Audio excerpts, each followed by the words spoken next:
Hello, मेरा नाम है राना नवीद शमशेर और मैं एक अमेज़न कंसल्टेंट हूँ। आज की वीडियो के अंदर हम ये डिस्कस करेंगे कि हमारे पास कौन कौन से शिपिंग मेथड्स अवेलेबल हैं। तो एक सेलर पाकिस्तान से बैठ के अपनी प्रोडक्ट को सेल कर रहा है, एक सेलर यूएसए में बैठ के यूएसए में ही सेल कर रहा है। तो दोनों के पास क्या ऑप्शंस हैं, कौन से मेथड्स हैं जिसके ज़रिए हम अपनी प्रोडक्ट को शिप कर सकते हैं। इसके अलावा जब हम अमेज़न की मार्केट प्लेस पर सेल कर रहे होंगे, किसी भी कंट्री के अंदर सेल कर रहे हैं, किसी भी मार्केट प्लेस के अंदर सेल कर रहे हैं, तो अमेज़न उसके बदले में हमसे क्या चार्जेस लेगा, वो हमसे कितनी पेमेंट लेता है, कितनी परसेंटेज वो हमसे लेता है। तो इसके लिए हम देखेंगे कि हम वो परसेंटेज दे के प्रॉफिटेबल भी हो सकते हैं या नहीं हो सकते। तो ये सारी चीज़ें आज की वीडियो में हम डिस्कस करने जा रहे हैं। Let's just get started. Amazon पे दो तरह के मेथड्स होते हैं शिपिंग के। एक को हम कहते हैं FBA और एक को हम कहते हैं FBM। तो जो FBA मेथड होता है वो फुलफिलमेंट बाय अमेज़न होता है। उसका मतलब ये होता है कि अमेज़न हमारी प्रोडक्ट को अपने वेयर हाउस में रखता है और जैसे ही कोई कस्टमर ऑर्डर करता है तो अमेज़न खुद उसको पिक पैक शिप करके कस्टमर तक पहुंचाता है। अच्छा, दूसरा जो ऑप्शन होता है शिपिंग का वो होता है FBM, जिसका मतलब है फुलफिलमेंट बाय मर्चेंट। तो मर्चेंट का मतलब यह है कि एज अ सेलर, सो उसमें जिम्मेदारी होती है सेलर की कि वो सेलर खुद अपनी प्रोडक्ट को जाके शिप करेगा और कस्टमर तक पहुंचाएगा। तो हमें कैसे पता चलेगा कि कौन सी प्रोडक्ट FBA हो रही है और कौन सी प्रोडक्ट FBM हो रही है। तो मैंने यहाँ पे एक प्रोडक्ट ओपन की है। इस लैपटॉप की बात करते हैं। इस लैपटॉप पे मैं जब आता हूँ तो इस प्रोडक्ट की डिटेल पे मैं देख रहा होता हूँ, तो यहाँ पे मुझे जो लिखा आ रहा है ना वो है शिप फ्रॉम amazon.com और सोल्ड बाय amazon.com। अच्छा, अगर शिप फ्रॉम amazon.com आ जाए तो इसका मतलब ये होता है कि ये प्रोडक्ट अमेज़न के वेयर हाउस में पड़ी है और अमेज़न खुद इसको पिक पैक शिप करेगा। और सोल्ड बाय का मतलब ये होता है कि वो प्रोडक्ट कौन सा सेलर इसको सेल कर रहा है। तो यहाँ पे सोल्ड बाय amazon.com आ गया। इसका मतलब ये है कि अमेज़न खुद ही इस प्रोडक्ट को सेल कर रहा है, अमेज़न ही इसका सेलर है और अमेज़न ही इसको शिप कर रहा है। अच्छा, किसी और एग्जांपल को देख लेते हैं। गार्लिक प्रेस मैंने टाइप किया amazon.com पे आके। सबसे पहले वही दोबारा कि आपके पास डिलीवर टू एड्रेस चेंज होना चाहिए। तो मैंने यहाँ पे एक प्रोडक्ट है उस पर क्लिक किया। इस पर क्लिक करने के बाद मुझे यहाँ पे शिप फ्रॉम में आ रहा है अमेज़न। इसका मतलब ये है कि अमेज़न इसको पिक पैक शिप कर रहा है। ये FBA है और यहाँ पे सोल्ड बाय जुले डील्स है। इसका मतलब ये है कि ये ब्रांड का नेम है, ये है वो सेलर जो इस प्रोडक्ट को सेल कर रहा है। अब हम चेक करते हैं कि FBM प्रोडक्ट्स कौन सी हैं और कैसे पता चलेगा कि ये FBM की प्रोडक्ट्स हैं। ये मोस्टली बल्कि प्रोडक्ट्स होती हैं जिनको अमेज़न के वेयर हाउस में अगर हम रखेंगे तो वो अमेज़न हमसे ज़्यादा पैसे चार्ज करता है ड्यू टू साइज़ और उसका वेट के हिसाब से। लेकिन जो बड़ी प्रोडक्ट्स होती हैं वो मोस्टली सेलर्स खुद अपने पास रख लेते हैं। उसकी रीज़न ये होती है कि वो उनके अपने वेयर हाउसेज होते हैं जहाँ पे वो मैन्युफैक्चरिंग कर रहे होते हैं, तो वो उनको सस्ती पड़ जाती है वहाँ पे। तो मैंने ये बेड फ्रेम एक कीवर्ड टाइप किया, तो मैं यहाँ पे आता हूँ, आके प्रोडक्ट को चेक करता हूँ, मुझे लग रहा है कि ये FBM प्रोडक्ट होगी। तो मैं जब इसको आके यहाँ पे चेक करता हूँ तो यहाँ पे ये देखें ओथवेल इसका ब्रांड नेम है और ओथवेल ही इसका शिप फ्रॉम है और सोल्ड बाय है। तो अब डिफरेंस हमें यहाँ से ये पता चल गया कि ये एक प्रोडक्ट है जो कि जिसको सोल्ड बाय भी ओथवेल है और जो शिप फ्रॉम है वो भी ओथवेल है। और इसके मुकाबले में एक प्रोडक्ट यहाँ पे है जिसको शिप फ्रॉम amazon.com है और सोल्ड बाय amazon.com है। तीसरी कैटेगरी हमारे पास यहाँ पे ये आ गई कि शिप फ्रॉम अमेज़न है और सोल्ड बाय जुले है। तो ये भी FBA है जिसको शिप अमेज़न कर रहा है, ये भी FBA है जिसको शिप बाय अमेज़न है, और ये एक FBM प्रोडक्ट है जिसको ब्रांड खुद से शिप कर रहा है और मतलब कि सेलर खुद से शिप कर रहा है और सेलर ही इसको बेच रहा है। तो ये दो तरह की प्रोडक्ट्स होती हैं जहाँ से हमें आइडिया हो जाता है कि ये प्रोडक्ट FBA है और या FBM है। यूजुअली कंसिडर ये किया जाता है कि जो FBM प्रोडक्ट्स होती हैं उनकी डिलीवरी लेट होती है, वो कस्टमर तक लेट पहुँचती हैं।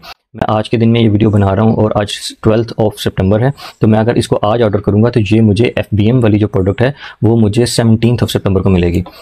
इसके मुकाबले में अगर मैं FBA की प्रोडक्ट चेक करूँगा आज के दिन में तो ये मुझे 18 को फ्री डिलीवरी मिलेगी। लेकिन अगर मैं इसको पे कर दूं तो ये मुझे कल भी मिल सकती है, अगले दिन ही मुझे डिलीवर हो सकती है मुझे, अगर मैं इसको नेक्स्ट 22 मिनट्स के अंदर ऑर्डर कर दूं। तो FBA और FBM की प्रोडक्ट्स के अंदर ये सबसे बड़ा फ़र्क देखा जाता है कि FBA की प्रोडक्ट जल्दी मिल जाती है और FBM की प्रोडक्ट जो है वो लेट मिलती है। अच्छा, दूसरा फ़र्क अगर हम दूसरी देखें कि एनालिसिस प्रॉफिट के हिसाब से देखें कि हमें कौन सी सस्ती पड़ती है और कौन सी महंगी पड़ती है, उसके लिए एक कैलकुलेटर यूज़ होता है जिसको हम कहते हैं अमेज़न रेवेन्यू कैलकुलेटर। तो ये एक अमेज़न की तरफ से रेवेन्यू कैलकुलेटर है जिससे हम अपनी जितनी भी मैं कंटिन्यूस अगेंस्ट करता हूँ, जिससे हम अपनी प्रॉफिट कैलकुलेशन कर सकते हैं।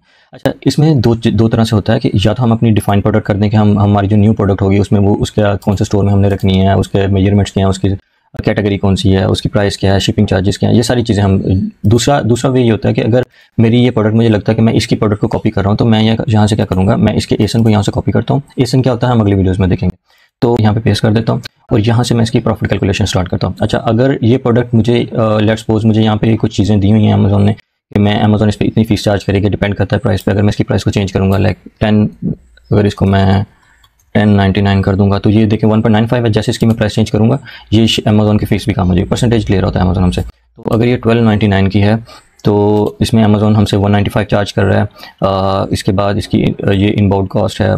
उसके बाद यहाँ पे एक है कॉस्ट ऑफ गुड्स सोल्ड, मतलब कि ये प्रोडक्ट मुझे मैन्युफैक्चरिंग से लेके अमेज़न के वेयर हाउस तक शिप करते हुए कितने की पड़ी है। लेट्स से मुझे ये $2 की पड़ी है, तो अगर मुझे ये $2 की पड़ी है तो मुझे पर यूनिट जो प्रॉफिट है वो 4.54 पड़ेगा डॉलर्स में, और 34% इसका मार्जिन होगा।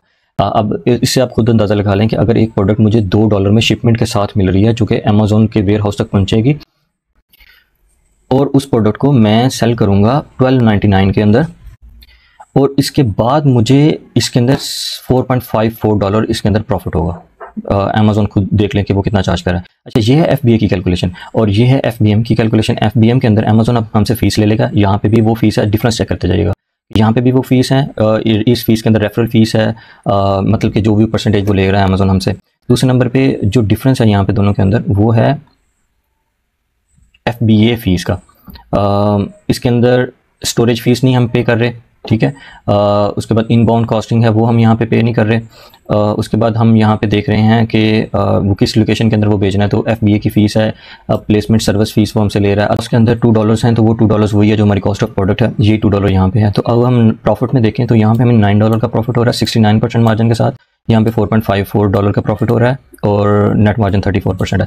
तो इसका मतलब यह है कि हमें FBM के अंदर काफ़ी पैसे बच रहे हैं, लेकिन अब इसके अंदर हमने प्रोडक्ट को शिप भी करना है, तो वो शिपिंग की कॉस्ट अभी इसके अंदर इंक्लूड नहीं है। वो आई डोंट नो $3 होगी, $4 होगी, तो ये इससे सस्ता पड़ेगा। मतलब कि FBA से FBM समटाइम सस्ता पड़ता है, लेकिन FBA के अंदर हैसल नहीं है। मुझे खुद घर से उठ के जाके वेयर हाउस से प्रोडक्ट नहीं उठानी और वहाँ से उसको शिप नहीं करना, उस पर लेबल नहीं लगाना, ये सारी हैसल। फिर उसके बाद उसका जो ट्रैकिंग नंबर है वो अमेज़न पे ला के डालना है ताकि अमेज़न को पता हो कि मैंने प्रोडक्ट शिप कर दी। तो ये सारी हैसल मुझे नहीं करनी। मैं पाकिस्तान में सोया पड़ा हूँ, मेरी प्रोडक्ट अमेज़न के वेयर हाउस में पड़ी है FBA में। जैसे कोई ऑर्डर आता है वो अमेज़न खुद उसको पिक पैक शिप करता है और मुझे सिर्फ मेरे डैशबोर्ड पे आ जाता है कि इतने ऑर्डर्स आए थे और अमेज़न ने इसको शिप कर दिया। तो इस चीज़ के वो चार्जेस लेता है अमेज़न, लेकिन ये एक ऑटोमेशन का प्रोसेस है और क्विक प्रोसेस है। इसके अंदर अमेज़न जल्दी डिलीवर कर देता है प्रोडक्ट को। तो इस वजह से मैं प्रेफर करता हूँ FBA को और बहुत सारे एजेस मिलते हैं कि उसको सेल में एजेस मिलते हैं कि अगर उसको साथ कंपेटिटर कोई ऐसा है जिसमें सेम प्राइस, सेम प्रोडक्ट, सब कुछ सेम हो, और हमारी FBA है और कंपेटिटर FBM कर रहा है, तो अमेज़न हमें ज़्यादा विजिबिलिटी देगा कि ये शिपिंग जल्दी कर रहा है क्योंकि इसका स्टॉक मेरे पास पड़ा है, इसकी शिपिंग जल्दी हो रही है एज़ कम्पेयर टू FBM, और हम अमेज़न को चार्जेस दे रहे हैं इस चीज़ के। तो अमेज़न रिगार्ड करता है कि हम अगर FBA की सर्विसेज यूज़ करें तो यहाँ से हम प्रॉफिट को कैलकुलेट कर सकते हैं। तो एक पाकिस्तानी सेलर के लिए पाकिस्तान से बैठ के अगर बिजनेस करना है तो FBA बेस्ट है। USA वाला FBM भी कर सकता है, FBA भी कर सकता है, क्योंकि पाकिस्तान से अगर FBM करेंगे तो वो बहुत लेट शिपमेंट हो जाएगी, हफ्ते 2 हफ्ते लग जाएंगे उसको पहुँचते। तो इस तरह से हम इसका प्रॉफिट कैलकुलेट कर सकते हैं थ्रू अमेज़न रेवेन्यू कैलकुलेटर। मिलते हैं नेक्स्ट वीडियो के अंदर। Thank you so much.